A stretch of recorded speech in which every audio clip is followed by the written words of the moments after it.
How to buy happiness.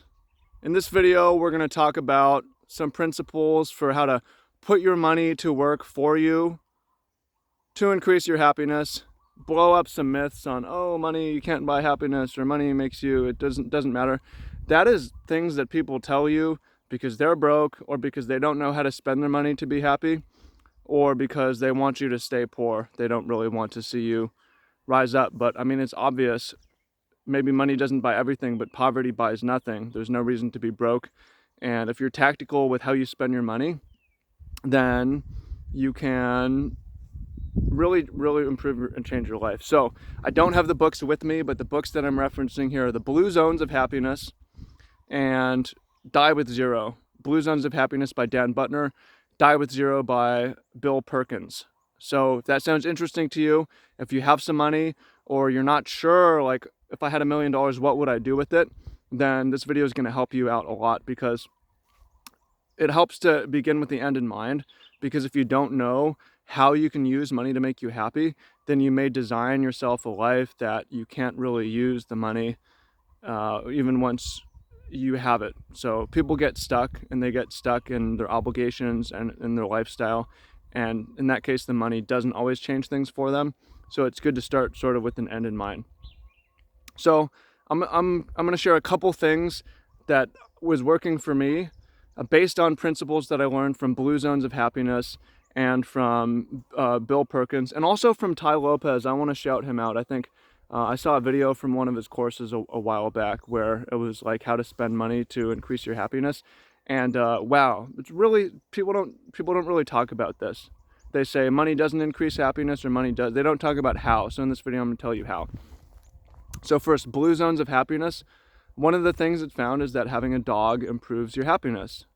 So I'm not telling everybody to get a dog, but I got a dog. I got a fancy dog. I paid for a breeder from a breeder. I spent $3,000 at the breeder. She had an accident when she was a puppy. I spent $4,000 in vet bills. Her medicine every month is heartworm and flea. Taking flea medicine's like $50. I spend another $100 a month on food. It's expensive. You don't have to spend that much for a dog, but I'm just sharing. Hey, you do have to spend something though. Even if you adopt a dog from the pound, there's still a rehumming fee, and you need to pay for the food. You need to pay for the medicine. You're going to pay for vet bills. Dogs are expensive. Dogs make you happy though. So I'm laying in bed this morning. This dog is curled up next to me. She snuggles up next to me at night. And she's, first thing in the morning, she's licking my face, she's licking me, she's wagging her tail, she's smiling at me, she's looking at me. Yo, man, one of the biggest things I've done to improve my happiness was getting a dog. And thank you to Blue Zones of Happiness for showing me how to do that. But again, I needed to get the money. Like, I wasn't in a financial situation, because not only do you need these monies, but you also can't live in a lot of situations, right? You need a house or a situation where that allows for dogs. Not every situation allows for dogs. Therefore, if you have more money, you have more flexibility of where you can live, what your demands can be. That's one example.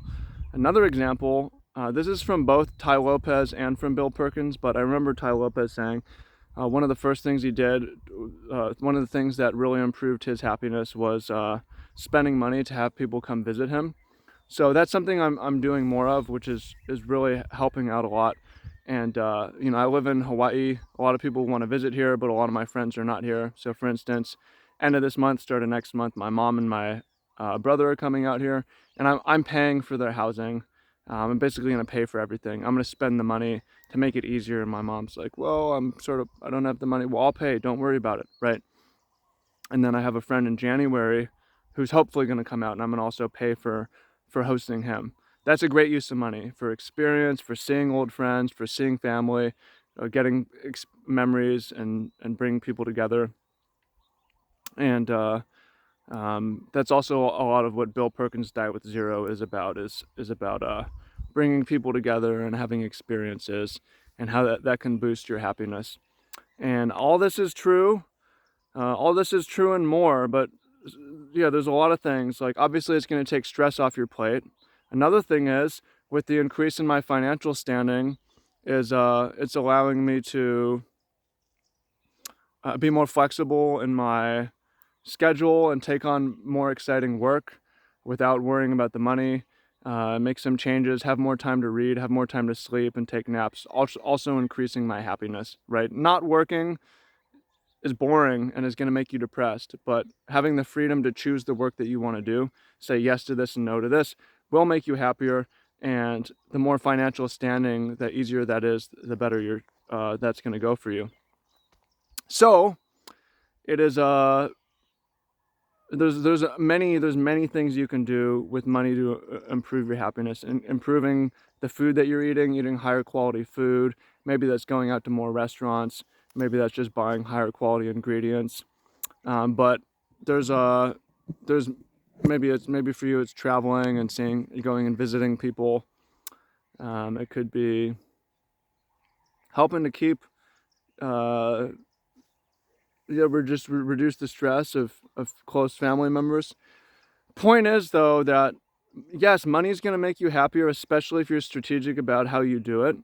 You're going to get diminishing returns at a point, but most of you are not nearly at that point. And even if you have the money, you still need a better strategy for how you can spend it to be happier. And if you're okay with being broke, especially as a man, you're really going to miss out on life. So if you're poor, you're broke, you're low income earning, I'm not saying this to make you feel bad. I'm not saying it's not okay to stress you out, but I'm telling you, you should care, and I believe in you, and you can make more money, you can save more money, you can invest, you can grow your wealth, you can improve your financial standing. It's very doable, but you have to care, you have to know why it matters, and it helps if you have a plan of the things that you can do to improve your happiness along the way. So, hope you find that helpful. Comment down below, if you had a lot more money, what's one thing you would do to improve your happiness? That can be a goal, right? What's one thing? If I had a lot more money, I'd get a fancy dog. If I had a lot more money, I would get a king bed so I sleep better at night. If I had a lot more, this, I guess, if you're, struggling with money. If I had a lot more money, I would buy a farm and get a bunch of sheep and live up in the hills. Or if I had a lot more money, I would go surfing every day. If I had a lot more money, I'd fly all my friends and family out, right? What would it be? Comment down below. And those of you who want help, those of you who need to talk to someone, there's a link down below for coaching. Okay, appreciate you. Much love and look forward to talking to you soon. Peace.